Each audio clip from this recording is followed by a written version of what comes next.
નમસ્કાર વિદ્યાર્થી મિત્રો, ધોરણ 11 સાયન્સ ભાગ 1 ચેપ્ટર 1 ભૌતિક જગત એનો આજે બીજો મુદ્દો 1.2 ભૌતિક વિજ્ઞાનનું કાર્યક્ષેત્ર અને ઉત્તેજના. તો આના વિશે અગાઉના લેક્ચર ભાગ નંબર 5 ની અંદર એપિસોડ 5 ની અંદર બુકના જે મુદ્દાઓ હતા એ પ્રમાણે આપણે એનો અભ્યાસ કરેલો છે.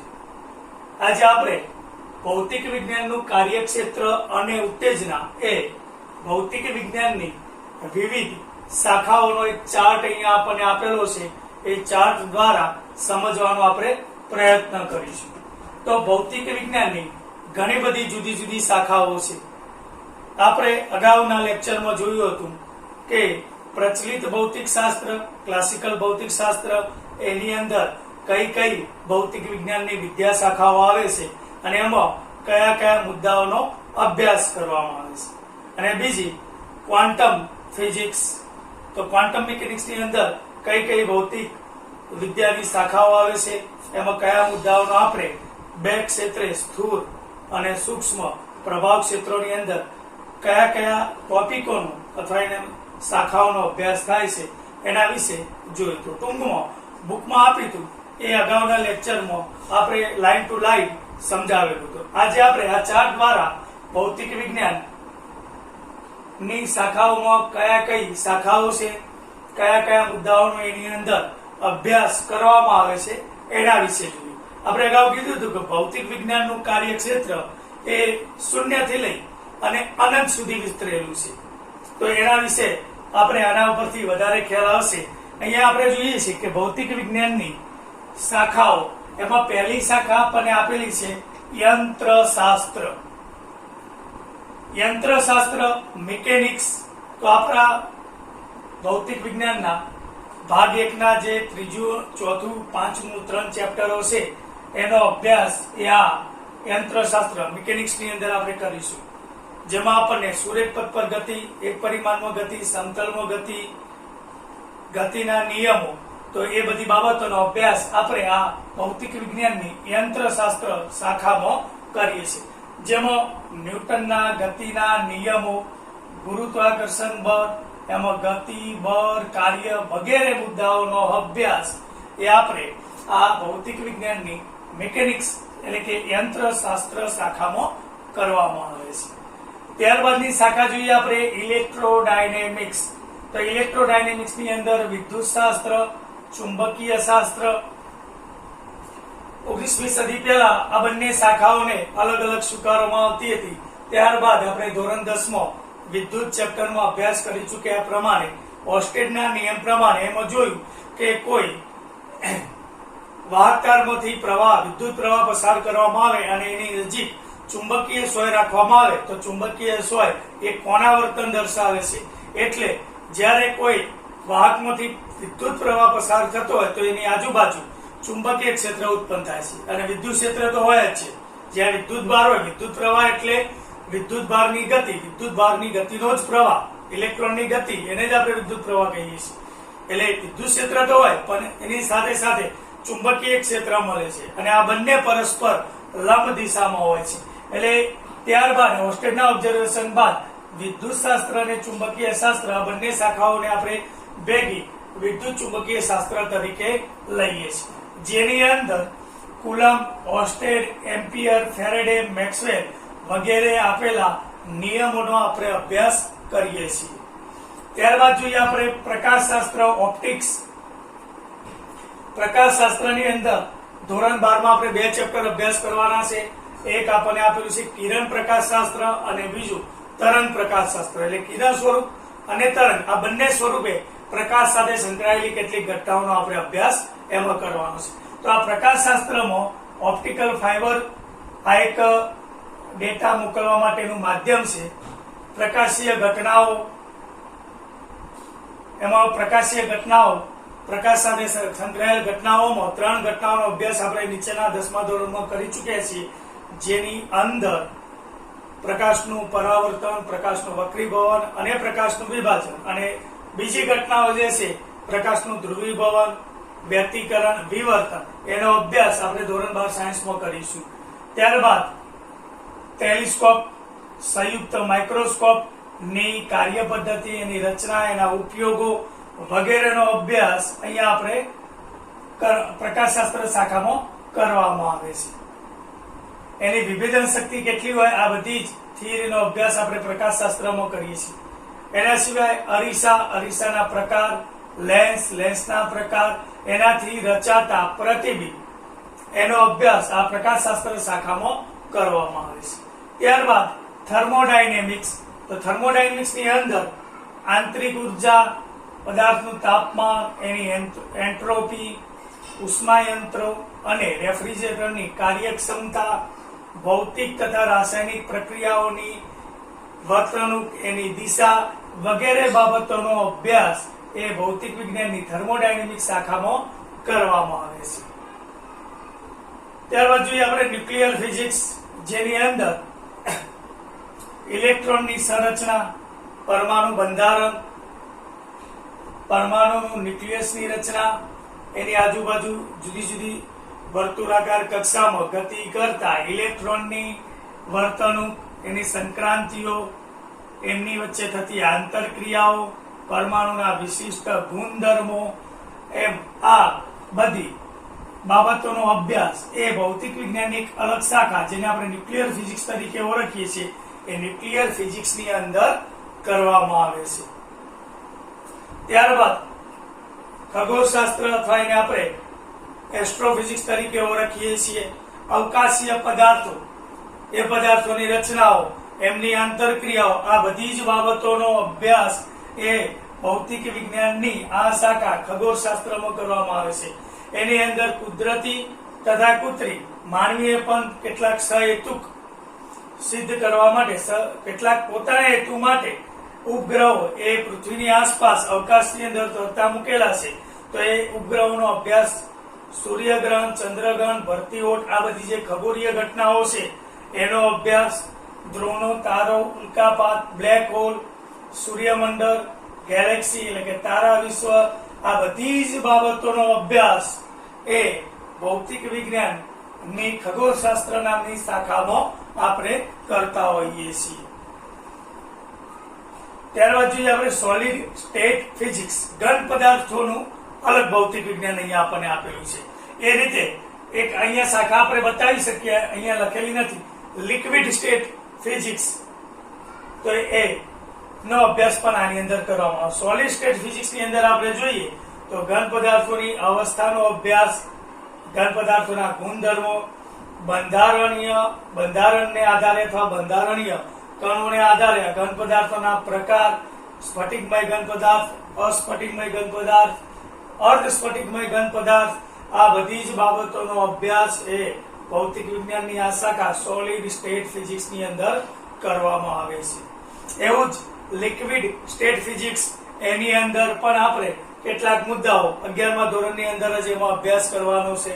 તરલ સ્તંભને લીધે ઉત્પન્ન થતું દબાણ, પદાર્થની ઘનતા, બર્નૌલી સમીકરણ, સાતત્ય સમીકરણ, કેશાકર્ષણની ઘટના, આ બધી જ બાબતો નો અભ્યાસ આપણે એની અંદર કરીશું. એક આપણે અહીંયા ઉમેરી શકીએ સોલિડ સ્ટેટ ફિઝિક્સ.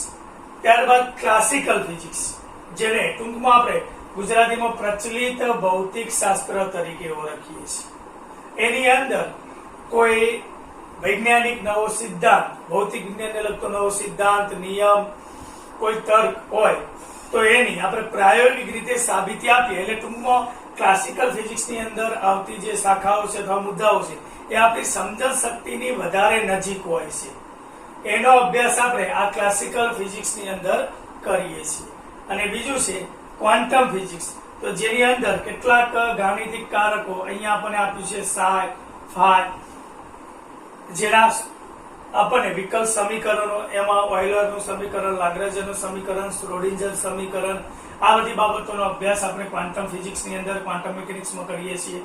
તેમના સદિશો પરના ઓપરેશનો વગેરે બાબતોનો ટૂંકમાં અભ્યાસ ક્વોન્ટમ મિકેનિક્સમાં કરવામાં આવે છે.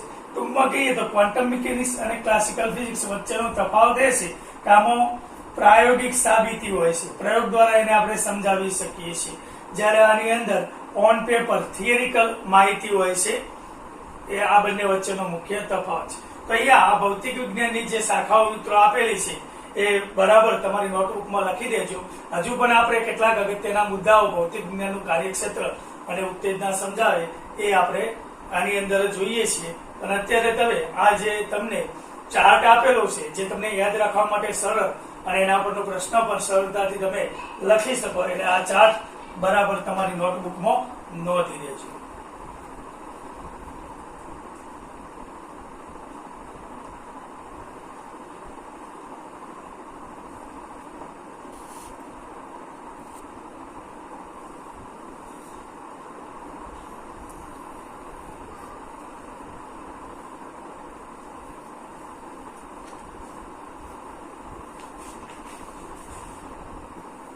આ ઉપરાંત મિત્રો ભૌતિક વિજ્ઞાનનું કાર્યક્ષેત્ર અને ઉત્તેજનાની અંદર આપણે કહી શકીએ કે બ્રહ્માંડ એ બે મૂળભૂત ઘટકો એવા દ્રવ્ય અને વિકિરણનું બનેલું છે. સમગ્ર બ્રહ્માંડ એ મૂળભૂત ઘટક દ્રવ્ય અને વિકિરણનું બનેલું છે. ન્યુક્લિયસની આસપાસ આપણે જોઈએ તો કંઈક અંશે 10⁻⁻10 મીટર ત્રિજ્યા ધરાવતી નિયત કક્ષામાં નિયત સંખ્યા સાથે ઇલેક્ટ્રોન એ ગતિ કરતા હોય છે. કોઈ પણ પદાર્થ એ અણુ એ પરમાણુ એની અંદર આપણે જોઈએ તો ન્યુક્લિયસની અંદર ન્યુટ્રોન અને પ્રોટોન અને આ ન્યુક્લિયસની આજુબાજુ ગતિ કરતા જુદી જુદી કક્ષામાં ગતિ કરતા ઇલેક્ટ્રોન વગેરેનો અભ્યાસ કરીએ છીએ. હવે અહીંયા ન્યુટ્રોન અને પ્રોટોન જે છે એ એનાથી વધારે સૂક્ષ્મ કણ ક્વાર્ક્સ અને મેસોન જેવા કણોના બનેલા છે. આ સિવાય તાપમાન અને બીજી પરિસ્થિતિઓ અનુસાર દ્રવ્યનું એક 3 સ્વરૂપ આપણને મળશે: ઘન, પ્રવાહી અને વાયુ. આના સિવાય ચોથું સ્વરૂપ છે પ્લાઝ્મા અને પાંચમું સ્વરૂપ આપણે લઈએ તો એ બોઝ આઇન્સ્ટાઇન છે. એટલે આમ ભૌતિક વિજ્ઞાનમાં પદાર્થોના યાંત્રિક ગુણધર્મો, ઉષ્મીય ગુણધર્મો, વિદ્યુતીય ગુણધર્મો, ચુંબકીય ગુણધર્મો, પ્રકાશીય ગુણધર્મો વગેરેનો અભ્યાસ કરવામાં આવે છે એમ અહીંયા આપણે કહી શકીએ છીએ.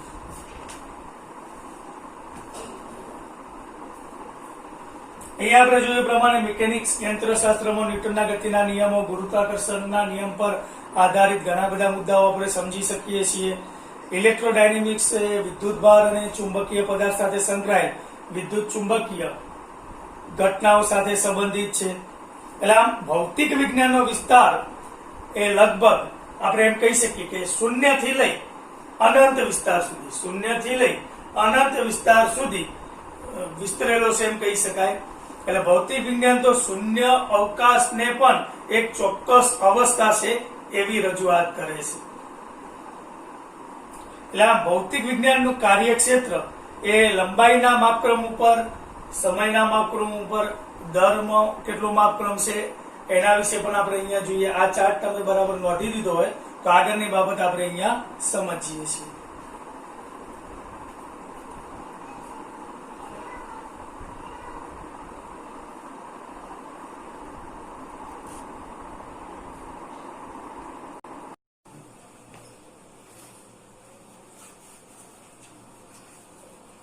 ભૌતિક વિજ્ઞાનનું કાર્યક્ષેત્ર એ મિત્રો લંબાઈના અતિ સૂક્ષ્મ 10⁻⁻14 મીટર જે ન્યુક્લિયસની ત્રિજ્યા જેટલું હોય થી લઈ 10⁻26 મીટર જે તારા વિશ્વની લંબાઈ જેટલું હોય ના માપક્રમ સુધી વિસ્તરેલું છે.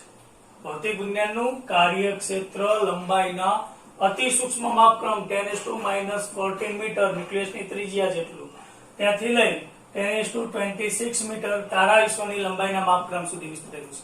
એટલે આમ ભૌતિક વિજ્ઞાનમાં લંબાઈના માપક્રમનો જો આપણે ગુણોત્તર લઈએ તો 10⁻26 10⁻26 ભાગ્યા 10⁻14 એટલે 10⁻26 પ્લસ 14 is equal to 10⁻40 10⁻40 આટલો લંબાઈના માપક્રમનો ગુણોત્તર આપણને મળશે. આ 1 માર્ક્સના MCQ કે પ્રશ્નની અંદર BSQ ની અંદર આપણને પૂછાઈ શકે છે.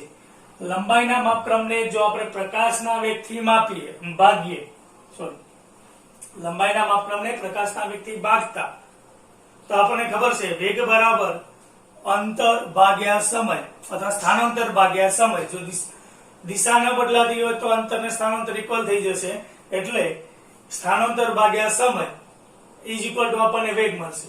તો અહીંયા લંબાઈના માપક્રમને આપણે પ્રકાશના વેગથી ભાગીએ છીએ, એટલે લંબાઈ એટલે સ્થાનાંતર ભાગ્યા વેગ, એટલે શું મળશે આપણને? સમય. અહીંયા જો બરાબર કે અહીંયા આપણને વેગ બરાબર સ્થાનાંતર ભાગ્યા સમય આપેલો હોય, તો સમય બરાબર કેટલા થશે? સ્થાનાંતર ભાગ્યા વેગ. સ્થાનાંતર એટલે લંબાઈ. લંબાઈના માપક્રમને પ્રકાશના વેગથી ભાગીએ. પ્રકાશના વેગનું મૂલ્ય c બરાબર 3 ગુણ્યા 10⁸ મીટર પ્રતિ સેકન્ડ ભાગતા સમયના માપક્રમનો વિસ્તાર એ 10⁻22 સેકન્ડ થી 10⁸18 સેકન્ડ જેટલો મળે છે. દ્રવ્યમાનનો વિસ્તાર 10⁻30 કિલોગ્રામ ઇલેક્ટ્રોનનું દ્રવ્યમાન, જે આપણે 9.1 ગુણ્યા 10⁻31 કિલોગ્રામ લઈએ છીએ, થી 10⁵55 કિલોગ્રામ અવલોકિત વિશ્વનું દ્રવ્યમાન, આટલો એ દ્રવ્યમાનનો વિસ્તાર છે. આ બાબત આપણે ખાસ ધ્યાનમાં રાખવાની છે. આ સમયના માપક્રમનો વિસ્તાર યાદ રાખવાનો છે. આ દ્રવ્યમાનનો વિસ્તાર મિનિમમ આટલો અને મેક્સિમમ આટલો આપણે લઈએ છીએ. એટલે આમ ભૌતિક વિજ્ઞાનનું કાર્યક્ષેત્ર મૂળરૂપે સ્થૂળ, મેક્રોસ્કોપિક અને સૂક્ષ્મ જે બે પ્રભાવ ક્ષેત્રો છે, માઇક્રોસ્કોપિક, એમ બે પ્રભાવ ક્ષેત્રો સુધી વિસ્તરેલું છે. સૂક્ષ્મ થી લઈ સ્થૂળ સુધી વિસ્તરેલું છે એમ કહી શકીએ, શૂન્ય થી લઈ અનંત સુધી વિસ્તરેલું છે એમ આપણે કહી શકીએ.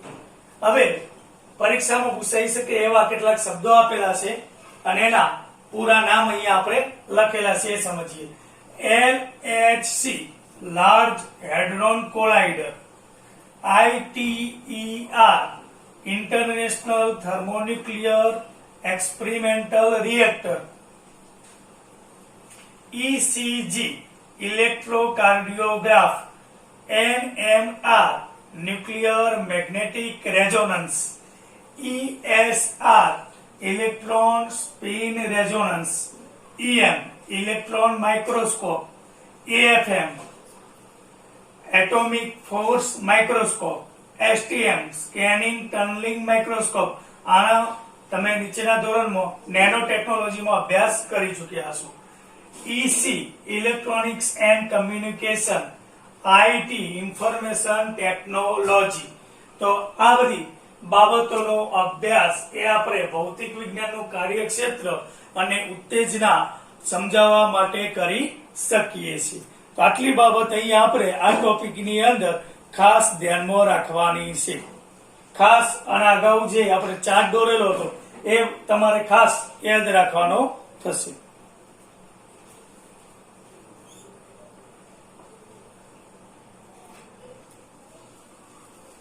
ત્યારબાદ આગળનો મુદ્દો 1.3 ભૌતિક વિજ્ઞાન, ટેકનોલોજી અને સમાજ. એટલે કે ભૌતિક વિજ્ઞાનની અંદર આપણે નવા સંશોધનો, એના નિયમો, સિદ્ધાંતો વગેરેનો ઉપયોગ એ ટેકનોલોજીની અંદર કરીએ છીએ.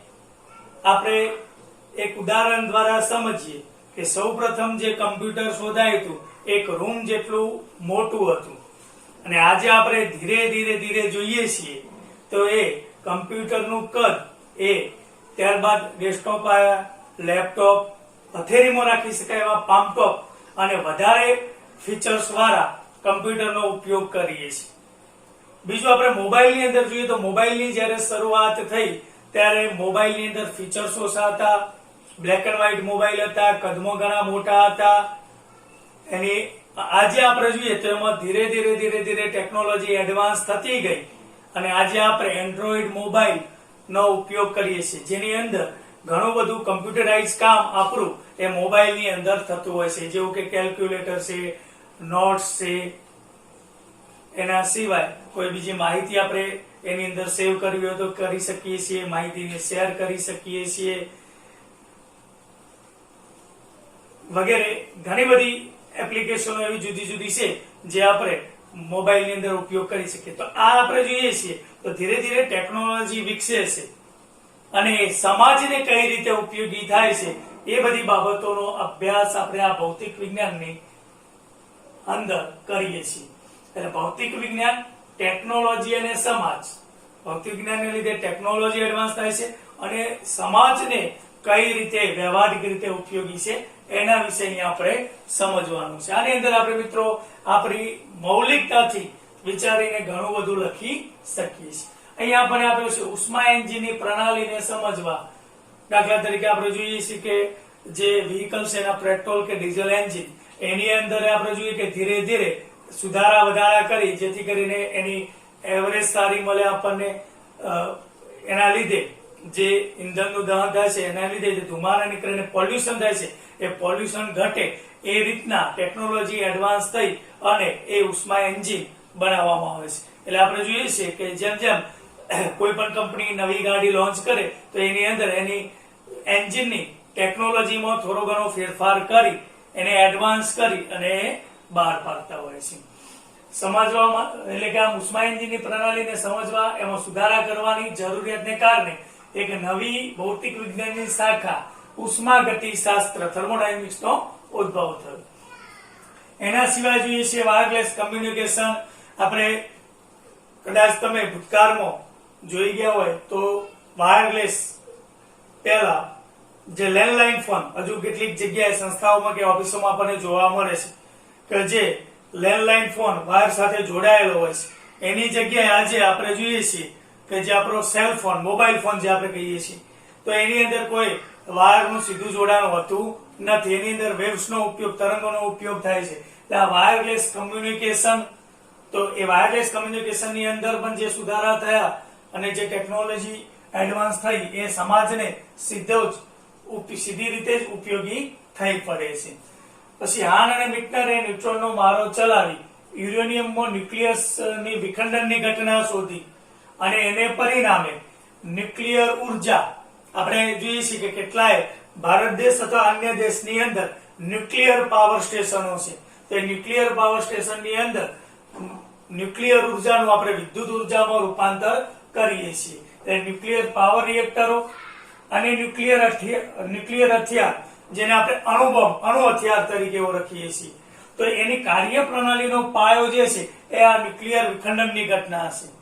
એટલે કે ભારે ન્યુક્લિયસનું વિખંડન કરીએ તો એમાંથી ઘણી બધી ઉર્જા ઉત્પન્ન થતી હોય અને હલકા ન્યુક્લિયસ ભેગા કરીએ એટલે ન્યુક્લિયર સંલયનની પ્રક્રિયા કહેવાય. એટલે આમ ન્યુક્લિયર ફિશન અને ન્યુક્લિયર ફ્યુઝન એવી બે ઘટનાઓનો આગળ આપણે અભ્યાસ કરીશું.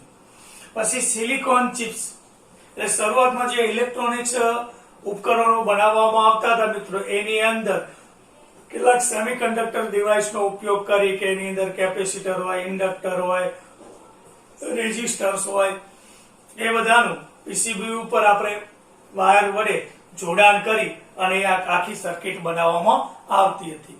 જેની લાઈફ આપણે કહીએ તો ઘણી ઓછી હતી કારણ કે કોઈ એક કનેક્શનની અંદર કંઈક પ્રોબ્લેમ થાય તો આખી સર્કિટ ફેલ થતી હતી. એની જગ્યાએ આજે આપણે ધીરે ધીરે જેને પરિણામે ઇલેક્ટ્રોનિક્સ ઉપકરણ કદમાં પણ વધારે મોટા હતા એની જગ્યાએ સિલિકોન ચિપ્સ આઈસી તરીકે આપણે આજે ઓળખીએ છીએ, ઇન્ટિગ્રેટેડ સર્કિટ, અને એનો હવે ઉપયોગ થવા માંડ્યો. એટલે કે આજે ડાયોડ, ટ્રાયોડ કે આ બધી સેમિકન્ડક્ટર ડિવાઇસનો ઉપયોગ કરીને જે સર્કિટ બનાવવામાં આવતી હતી એની જગ્યાએ ટ્રાન્ઝિસ્ટરનો પણ એની અંદર ઉપયોગ કરતો હતો. 12મા ધોરણમાં આપણે એક સેમિકન્ડક્ટરનું ચેપ્ટર આવશે ઇલેક્ટ્રોનિક્સનું, એનામાં આપણે એના વિશે અભ્યાસ કરીશું. એનું સ્થાન હવે સિલિકોન ચિપે લઈ લીધું અને આ ચિપ્સને લીધે કમ્પ્યુટર ક્રાંતિ, એટલે આપણે કહીએ કે ઇલેક્ટ્રોનિક્સ જેટલા ઉપકરણો છે એની અંદર ક્રાંતિ આવી અને એને લીધે આ ઉપકરણો એની લાઈફ વધી, એના ઉપયોગિતા ફીચર્સ વધ્યા, એના કદમાં ઘટાડો થયો, એના કિંમતમાં પણ ધીરે ધીરે ઘટાડો થયો. તો એ રીતે પણ એ સમાજને ઘણું ઉપયોગી છે. ભૌતિક વિજ્ઞાનનું મહત્વનું કાર્યક્ષેત્ર વૈકલ્પિક ઉર્જા સ્ત્રોતોનો વિકાસ, આ એક અગત્યની બાબત છે. આપણે આજે ઉર્જા મેળવવા માટે અથવા ઉર્જાના સ્ત્રોત તરીકે જે પૃથ્વીના પેટાળમાંથી અશ્મિકૃત બળતણ કાઢીએ છીએ, જેમાંથી પેટ્રોલ, ડીઝલ, કેરોસીન, નેફ્ટા વગેરેનો આપણે ઉપયોગ કરીએ છીએ. પણ આ જથ્થો એ પૃથ્વીના પેટાળમાં લિમિટેડ છે અને અમુક વર્ષો સુધી એ ચાલશે. અને આ અશ્મિકૃત બળતણ બનતા લાખો વર્ષો લાગતા હોય છે. તો એની જગ્યાએ આપણે વૈકલ્પિક ઉર્જા સ્ત્રોત, પુનઃ પ્રાપ્ય ઉર્જા સ્ત્રોત આપણે કહી શકીએ કે એકવાર વપરાશ પછી એ નજીકના થોડાક સમયમાં જ ફરીથી પ્રાપ્ય બને, એનો ઉપયોગ આજે આપણે ધીરે ધીરે કરતા થયા છે. સૂર્ય ઉર્જાનો ઉપયોગ કરી શકીએ, ભૂતાપીય ઉર્જાનો ઉપયોગ કરીએ, સામુદ્રિક ઉર્જાનો ઉપયોગ કરીએ, પવન ઉર્જાનો ઉપયોગ કરીએ. તો આ બધી ઉર્જાનો ઉપયોગ કરીએ તો આપણા જે અશ્મિકૃત બળતણ છે એનો આપણે બચાવ કરી શકીએ છીએ. તો આ વૈકલ્પિક ઉર્જા સ્ત્રોતોનો વિકાસ એ ભૌતિક વિજ્ઞાનની અંદર થઈ રહ્યો છે. અને ભવિષ્યમાં આપણે અત્યારે અમુક ટકામાં આપણે એનો ઉપયોગ કરીએ છીએ, જે રીતે સોલાર થી ચાલતી લાઇટ છે, પછી સૂર્ય કુકર છે, સોલાર પેનલોનો ઉપયોગ કરીને કેટલીક ઇલેક્ટ્રોનિક્સ વસ્તુઓ આપણે ચલાવીએ છીએ. પણ ધીરે ધીરે આપણે વધારે પર્સન્ટેજમાં એનો ઉપયોગ કરતા થઈશું. એટલે વૈકલ્પિક ઉર્જા સ્ત્રોતોનો વિકાસ એ ખૂબ જ અગત્યનો છે. એન્ડોસ્કોપી શબ્દ કહીએ છીએ આપણે, IMR કહીએ છીએ. આ મેડિકલ ટેકનોલોજી, મેડિકલ સાયન્સ ની અંદર આપણે જોઈએ કે મોટી હોસ્પિટલ ની અંદર જોઈએ તો કેટલા ઇલેક્ટ્રોનિક્સ ઉપકરણો એમાં મૂકેલા હોય છે. તો આ બધા ઇલેક્ટ્રોનિક્સ ઉપકરણો મૂળભૂત ભૌતિક વિજ્ઞાનના સિદ્ધાંતો પર કાર્યરત હોય છે. એટલે આમ મેડિકલ ટેકનોલોજી, મેડિકલ સાયન્સમાં જે પ્રગતિ થઈ છે મેડિકલ ટેકનોલોજીને લીધે, બરાબર, એ પણ ભૌતિક વિજ્ઞાનને આભારી છે. એટલે એ રીતે ભૌતિક વિજ્ઞાન ઉપયોગી છે. અતિ નીચા તાપમાનો મેળવવાની પદ્ધતિઓ, અને આને લીધે એક ક્રાયોજેનિક્સ નામની નવી શાખાનો ઉદ્ભવ થયો છે. એટલે આમ આપણે જોઈએ છીએ કે ભૌતિક વિજ્ઞાનના સિદ્ધાંતો, નિયમો એ વ્યવહારિક જીવનના દરેક કાર્યક્ષેત્રની અંદર ક્યાંક ના ક્યાંક એ આપણને ઉપયોગી છે. થેન્ક યુ, નમસ્તે. આજે આપણે 1.3 સુધી રાખીએ છીએ. નેક્સ્ટ લેક્ચરની અંદર એના આગળના ટોપિકનો અભ્યાસ કરીશું.